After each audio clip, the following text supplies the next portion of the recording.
tu le fais dans ton cœur, rien ne t'interdit de te dire, moi, je fais pour la paix.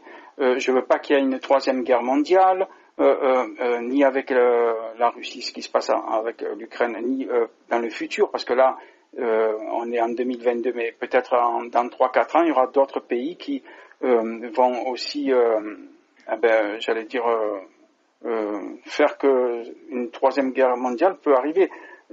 Donc, c'est pour ça que quand je te disais tout à l'heure, est-ce que quand tu lances le drapeau de la Suisse, qui est très symbolique sur les 200 pays sur Terre, on sait tous que la Suisse, c'est un pays neutre, un pays, des fois, tu sais, comment dirais-je, qui essaye de faire la médiation entre les pays, etc. Mm-hmm.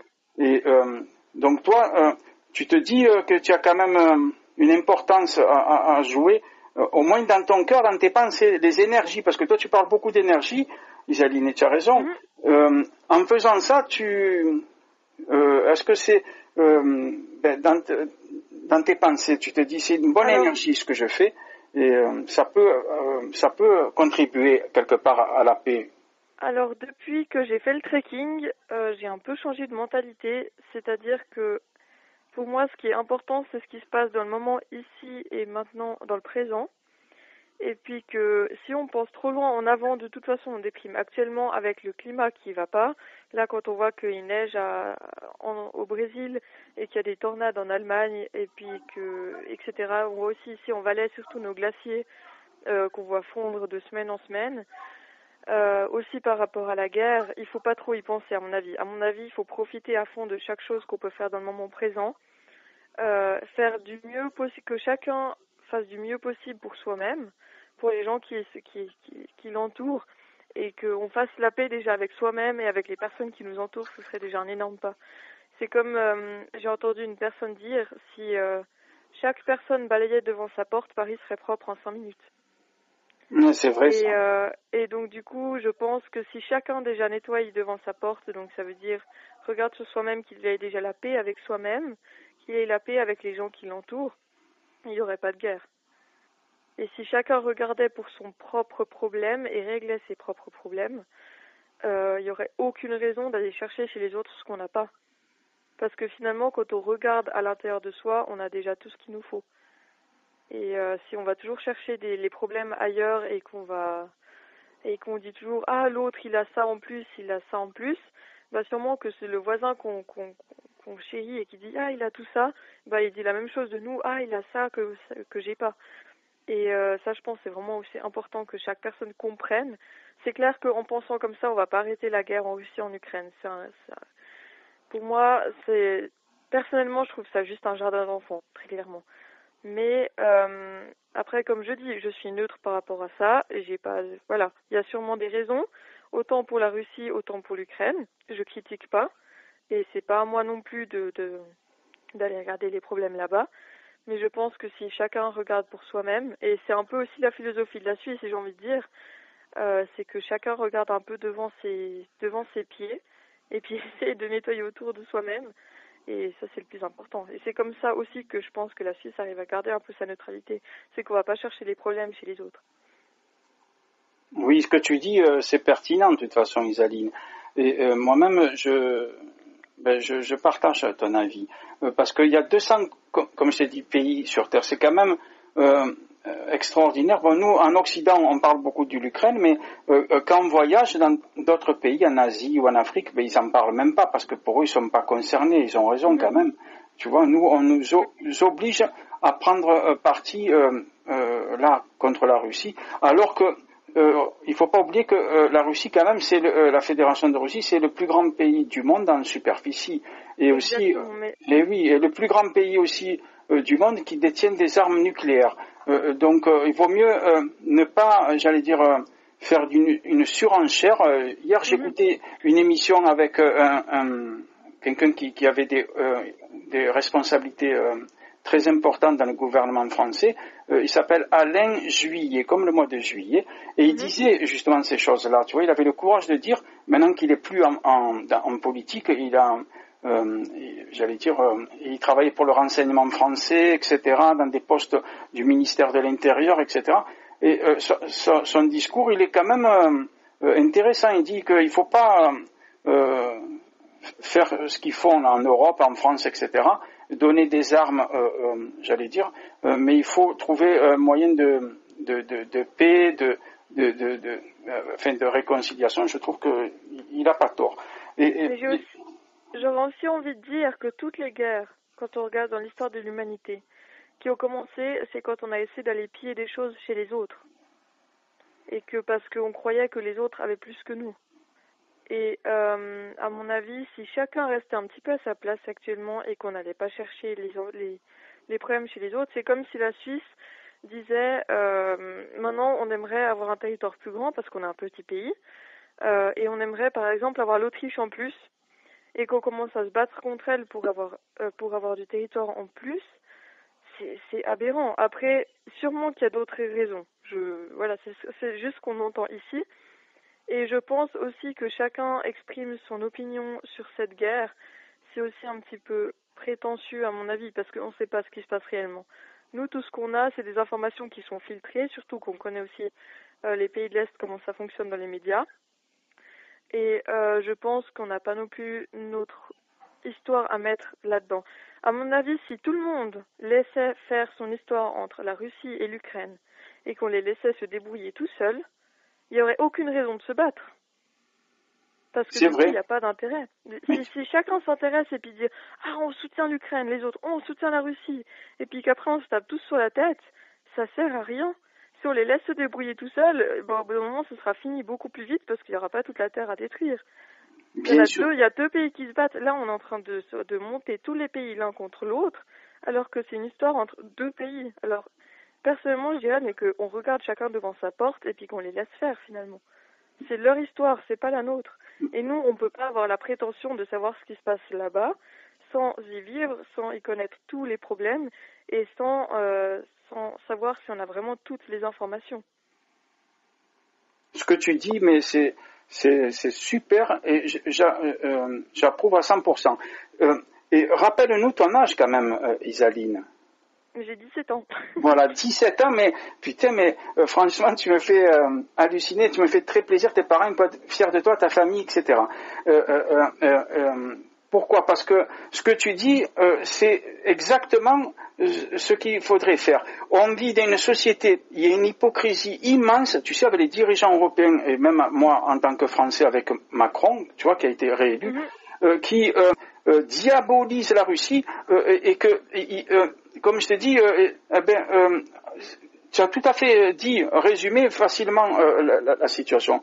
Il faut laisser l'Ukraine et la Russie se débrouiller entre eux. Nous, on n'a pas à intervenir en quoi que ce soit, ça ne nous concerne pas. Alors je trouve ça hyper scandaleux que la France et des pays européens livrent des armes aux Ukrainiens. Justement, je veux dire... le fait de livrer des armes, etc., c'est juste rajouter de l'huile sur le feu. Ah oui. Qu'on les laisse se débrouiller tout seuls. Mais bien sûr. C'est leur problème. Et oui, Isaline. Et moi, je ne crois pas au hasard. Je vais te dire, sur 365 jours dans l'année, Isaline, il s'avère que je suis né le 24 février, tu vois.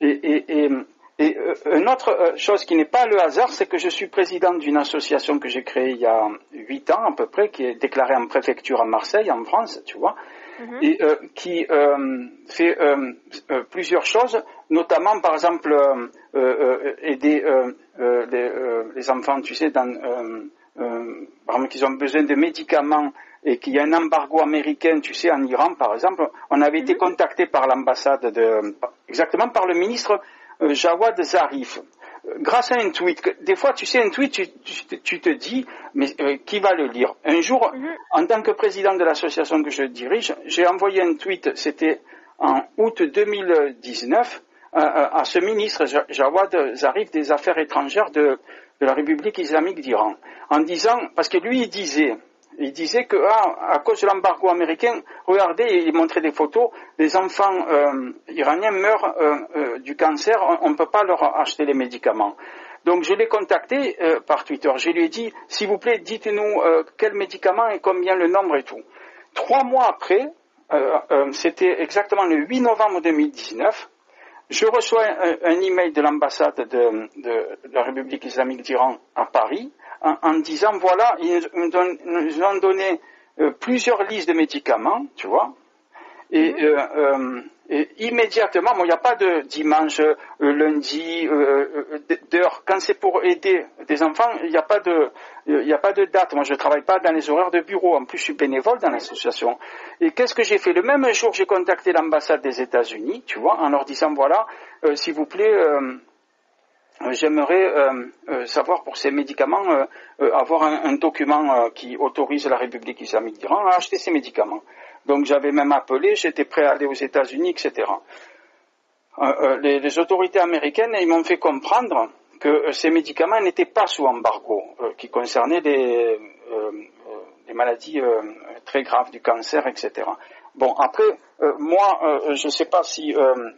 c'est plus tard que j'ai appris que finalement, je vais être honnête, que la République islamique d'Iran, sur ça, c'était pas vrai. Voilà, ils avaient dit ça, mais en réalité, ils pouvaient les acheter, les médicaments. Ça, j'ai des preuves.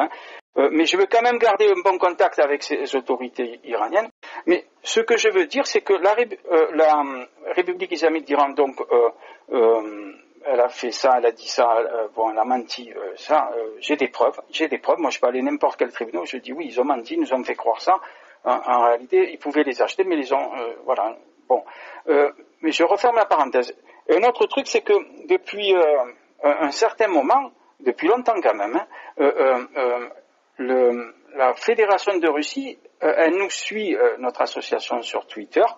Et donc nous, on peut garder quand même des bons termes avec eux, malgré que tout le monde aujourd'hui, c'est la mode d'être du côté ukrainien, tu vois, c'est là où tu as les plus de subventions, tu vas avoir des aides, mais nous, on n'est pas hypocrites, et on ne va pas tourner la veste, comme on dit, juste pour avoir de l'argent. Non, c'est pas dans mes valeurs.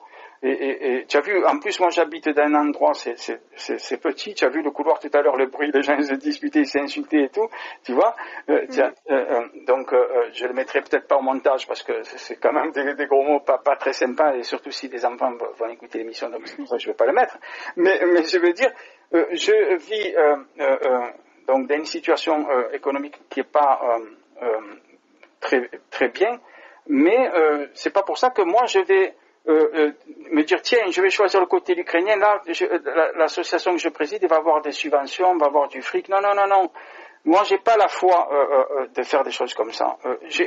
Je crois que l'univers, Dieu, peu importe le nom qu'on met, Isaline, si on se tourne directement vers lui, il va nous aider. Moi j'attends pas après des hommes, parce que les êtres humains, ils veulent te donner à condition que tu crois comme eux, tu fais comme eux. Tu as compris ce que je veux dire? Et comme je te disais, pour les médicaments, nous ont contactés quelque part pour nous prendre un peu pour des idiots, quoi, tu vois, pour nous dire, ah ben tiens, l'Amérique, ils sont méchants, regardez, ils laissent mourir de cancer les enfants, alors que c'était pas vrai, alors que c'était absolument pas vrai, mais je ne veux même pas rentrer dans les détails, je te dis, j'ai des preuves. Mais en ce qui concerne, donc, ce qu'on a évoqué, Isaline, et désolé d'en parler, mais d'un côté, toi, sauf erreur de ma part, tu dis que tu t'intéresses un peu, tu aimerais te lancer en politique, ou tu as changé d'avis depuis? Alors, me lancer en politique, effectivement, il y a quelques années encore, je ne sais pas si vous avez vu du coup le reportage de l'Illustré. Oui. Je voulais créer mon parti politique, le PEP, le Parti des écologistes patriotiques. Je pense actuellement qu'on peut aussi faire bouger les choses sans faire forcément un parti politique, parce que dès le moment justement qu'on crée un parti politique, on a besoin d'argent et du coup on rentre dans un système. Et je pense que c'est bien plus beau, maintenant comme j'ai l'occasion de le faire, en faisant des conférences, etc., de planter des graines chez les gens et après espérer que ça germe. Et je pense que sans avoir de prétentions politiques, etc., juste en allant à la rencontre des gens et parler de certaines choses, il y a beaucoup plus de chances de faire bouger les choses qu'en se mettant dans la politique. Parce que si on se met dans la politique, les gens aussi vont braquer directement. Et après, il y a aussi des intérêts financiers qui rentrent en jeu, etc. Donc, à mon avis, juste rentrer à la rencontre des gens et puis après que les gens nous contactent, etc., ça a un beaucoup plus grand effet, beaucoup plus neutre, beaucoup plus simple que créer un parti politique ou comme ça. Mais mes idées, je les ai toujours et puis j'essaierai toujours de continuer à les faire germer chez les gens, mais après ça c'est au choix des gens d'écouter ou pas et d'adhérer ou pas, et j'oblige personne à suivre mes idées. Je vois ce que tu veux dire, Isaline, je comprends exactement. Je voulais te demander aussi, évidemment, tu sais, hier, un exemple, hein, pardon de parler encore de ça, mais puisque j'aime pas ce mot du tout, mais c'est à la mode en ce moment, mais parce que c'est nous qu'on l'a. Mais toi, tu as bien dit tout à l'heure. De toute façon, entre l'Ukraine et la Russie, c'est leur problème à eux, et en aucun cas nos pays ne doivent intervenir, encore moins se donner des armes. Donc, mais ce que je veux dire, hier j'ai vu une scène, je voulais filmer, j'ai pas eu le temps. Il y avait une dame en ville à Marseille, avec une petite fille, elle devait avoir peut-être 4 ans la petite, tu vois, environ, avec un petit drapeau ukrainien. Et c'est sûr donc que c'était des Ukrainiens. Et à un moment, je me dis, qu'est-ce que je fais? Je filme, j'interpelle la dame, je filme la petite et tout, en disant, déjà, je ne savais pas si elle allait parler anglais déjà, tu vois, la mère, pour lui poser des questions. Parce que, et aussi, j'ai un ami ukrainien de très longue date, Boris, il s'appelle. Il a la carrure de quelqu'un de costaud, tu sais, on dirait qu'il fait je sais pas moi, du sport et tout. Et il est en France depuis plusieurs années. Je l'ai vu il y a 2 jours là. Je t'enverrai une vidéo. Il a organisé avec une autre personne un concert pour des enfants, tu sais, dans les cités difficiles de Marseille, tu vois. Et c'était très joli. Alors lui, comment dirais-je, il pourrait aussi, pardon de dire ça, mais il faut que les auditeurs aussi le sachent, hein. Oui. Il est jeune, il est costaud, etc. Il a la famille en Ukraine, il pourrait dire, je vais aller en Ukraine et aider mon pays et me battre contre les Russes. Mais absolument pas, il fait pas ça. Il a tout à fait raison, parce qu'il sait que c'est politique à 100%, tu vois. Et il préfère rester en France, aider les gens ici sans distinction de nationalité, de religion, etc. Ce qui est super, tu vois, et j'approuve ce qu'il fait. Alors moi, je voulais l'aider avec l'association que je préside. C'est une idée, hein, je te le dis, parce que tu es la première à le savoir. Justement, parce que les adultes sont tellement bêtes, tu sais, et souvent, tu vois, que moi j'aimerais que les enfants, parce qu'à Marseille il y a des Russes aussi, il y a des Russes, il y a une communauté russe quand même, comme c'est une grande ville, j'aimerais que des petits Russes et des petits Ukrainiens se rencontrent, prennent un goûter, tu vois, chez mon ami Boris là-bas, parce qu'il a une association comme je t'ai expliqué, dans les quartiers nord de Marseille, et j'aimerais faire ça, tu vois, c'est une idée pour que les enfants ils s'aiment entre Russes et Ukrainiens. Donc les adultes, on sait bien que c'est difficile de demander ça aux adultes parce ils campent sur leur position, en tout cas pour le moment, tu vois. Mais qu'est-ce que tu en penses, toi, de ça? Oui, c'est une très bonne idée. Enfin, je pense que, mais de toute façon, il faut que tout le monde fasse la paix. C'est pas que entre les Russes et l'Ukraine. Actuellement, on est dans une période qui est très compliquée pour tout le monde. Et puis, il faut que tout le monde fasse la paix entre soi. Mais c'est comme j'ai dit avant, il faut que chacun fasse la paix avec ses voisins déjà. Parce que je vois déjà aussi en Suisse, hein, pas que à Marseille, mais des fois aussi entre voisins, ça crie pour des choses complètement hallucinantes et qui ont ni queue ni tête. Et puis que chacun déjà regarde dans son jardin et regarde dans ses problèmes, ça réglerait déjà d'énormes problèmes. Et puis si les autres aussi montrent l'exemple en montrant que tout le monde peut vivre en paix et qu'on laisse l'Ukraine et la Russie faire leur tambouille là, bah, du coup on aidera aussi beaucoup plus. Parce que sur la Terre, il y a aussi tout un réseau d'ondes énergétiques. Et si tout le monde monte dans les énergies, dans l'agressivité, etc., ça va juste faire que toute la planète soit dans une énergie d'agressivité. Ça va absolument pas aider. Si tout le monde se calme, se pose et puis ramène un peu de paix en soi, dans sa famille, les personnes proches de soi-même, ça ramènera déjà une onde de paix et de calme qui va aider aussi l'Ukraine et la Russie à se calmer. Mais ça, pour aller faire comprendre ça aux politiques, etc., courage. C'est vrai ce que tu dis. Les politiques, Tu sais, moi, ils me font halluciner avec leur putain, pardon d'être vulgaire, de costumes et tout. Tu sais, ils font des trucs, des conférences et tout. Soi-disant, ils nous représentent. Mais putain, je veux pas être vulgaire, mais ils vont se faire voir, je le dis, d'une manière pas très vulgaire. Mais on s'est bien compris. Parce que eux, justement, ils peuvent dire à leur famille, ils font croire, ouais, moi je reprends tel pays, l'Europe, si ça le reste, la France et tout. Mais absolument pas. Moi, je vais te dire un truc qui peut être hyper choquant. Je pensais pas dire ça un jour, mais actuellement, j'ai aucun président, moi. Voilà, aucun. Parce que de toute façon, les présidents, mes droits perso sont bafoués. Je te l'ai pas dit, mais je vais en profiter de te le dire en une minute, parce que je veux pas que cette émission soit trop longue et t'embêter, parce qu'il y a plein de choses à faire. Mais je suis né en France, Isaline. J'avais fait des études aux États-Unis en 2007. Après, mon cousin en Ouzbékistan m'a appelé pour venir travailler en Ouzbékistan. Je suis allé. J'ai rencontré une jeune femme russe d'Ouzbékistan, Tatiana C. Et c'était en 2008 que j'étais en Ouzbékistan. Elle m'a fait croire qu'elle m'aimait. Moi, je suis hyper naïf. J'ai cru, tu vois. Sa famille aussi, ils m'ont utilisé. Après, on s'est mariés là-bas dans une mairie, tu sais. Et après, elle a voulu venir en France et tout. Étudier, etc. Mais elle me demandait même pas mon avis, en fait. Alors que moi, je voulais retourner aux États-Unis, plutôt travailler là-bas et tout. Elle voulait pas. Mais comme j'étais hyper naïf et manipulable, influençable, je suis revenu en France. Une fois que elle avait tout prévu, mais c'est après que j'ai tout compris, tu vois. Mais quand c'était trop tard, elle avait prévu on a eu un enfant, une fille, que j'ai gardée, Isaline, depuis sa naissance jusqu'à l'âge de 3 ans et demi, pendant que la mère, elle allait à l'université, tu vois. Et moi, j'étais père au foyer. J'aime pas cette expression parce que c'est n'importe quoi. Parent au foyer, je préfère mieux dire. Bon, moi, je me sens même pas père, tu vois, parce que encore mettre homme-femme, etc. Bon, on est des êtres humains de toute façon. Oui, de toute façon, on est tous une âme. Et voilà. De base, donc. Et tu sais, et ce que je veux dire, c'est que une fois qu'elle a eu la nationalité française, etc., elle me trompait déjà avec son amant à l'université. Moi, je disais rien. De toute façon, parce que elle était quand même violente avec moi. Si on la voit physiquement, on me dit oh comment ça se fait. Mais oui, mais bon, peu importe. Ce qui s'est passé, c'est que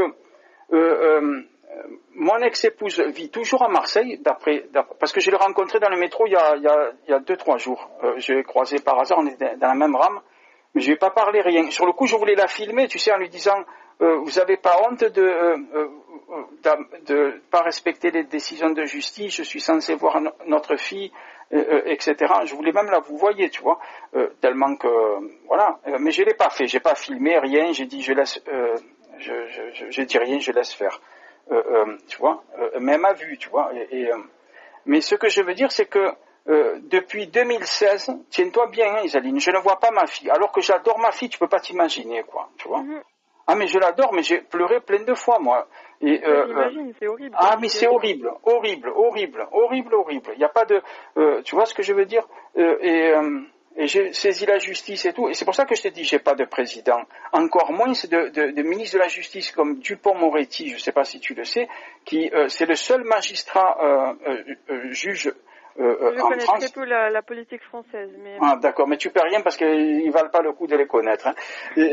C'est vrai en plus. Mais pour te dire que depuis l'histoire de France, c'est la première fois qu'il y a un ministre de la Justice qui est mis en examen pour prise illégale d'intérêt, tu vois. Mais comme ils s'arrangent entre eux, les magistrats, voilà. Alors, au début, mais je finis, je t'avais dit une minute, pardon, hein, mais j'avais eu la garde de ma fille exclusive, provisoire au début du jugement, c'était en 2015, par une juge, Madame Attali, très bien, impartiale, super, tu vois.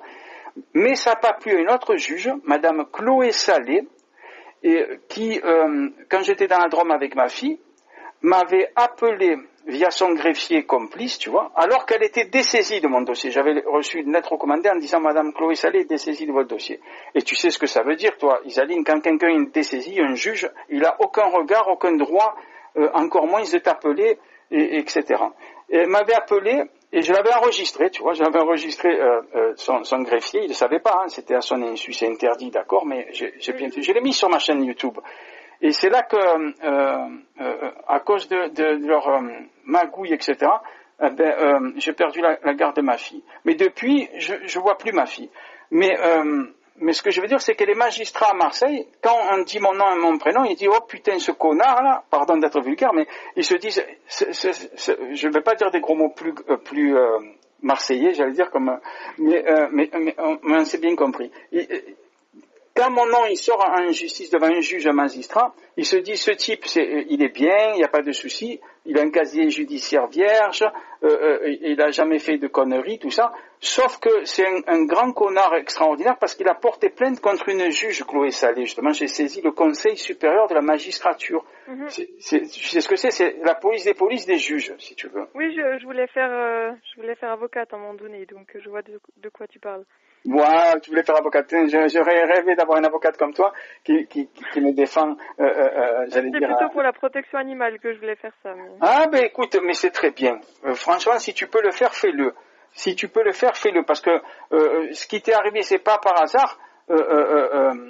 Isaline, moi j'ai refermé la parenthèse à propos de ma fille, tout ça, mais tu as compris comment j'ai perdu la garde de ma fille et que des juges à Marseille sont hyper malhonnêtes et que mes plaintes, etc., pour non-présentation d'enfants, ils passent à la trappe, ils font exprès, tu vois, ils me prennent pour un con. Aussi bien procureur de la République à Marseille, c'est-à-dire que aujourd'hui il a été mis en place par le président Macron, ce juge, ce ministre de la Justice Dupond-Moretti, et lui, sûrement, pour que je rentre même pas dans les détails, mais tu te rappelles que je t'ai dit l'association que je préside? Oui. Bon, je vais te dire un truc, je suis obligé de le dire parce que c'est quand même intéressant, tu vas voir pourquoi. Dupond-Moretti, c'était un très grand avocat, c'est toujours un très grand avocat, mais comme il est ministre de la Justice, il n'a pas le droit de plaider, évidemment, pour des clients. Oui.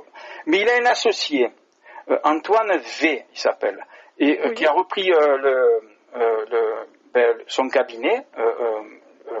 Et qu'est-ce qui se passe? C'est qu'un jour, Antoine V, il a dit « Je vais aller en République démocratique du Congo défendre l'ancien Premier ministre,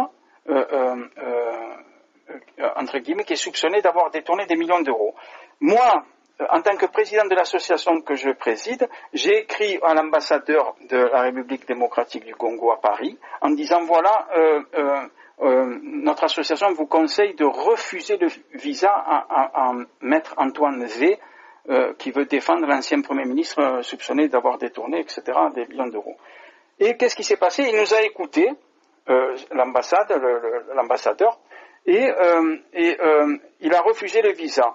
Et moi, après, j'ai répondu à Antoine V, qui est l'ami aussi du ministre de la Justice et son associé, et il a été furieux, m'a bloqué sur Twitter.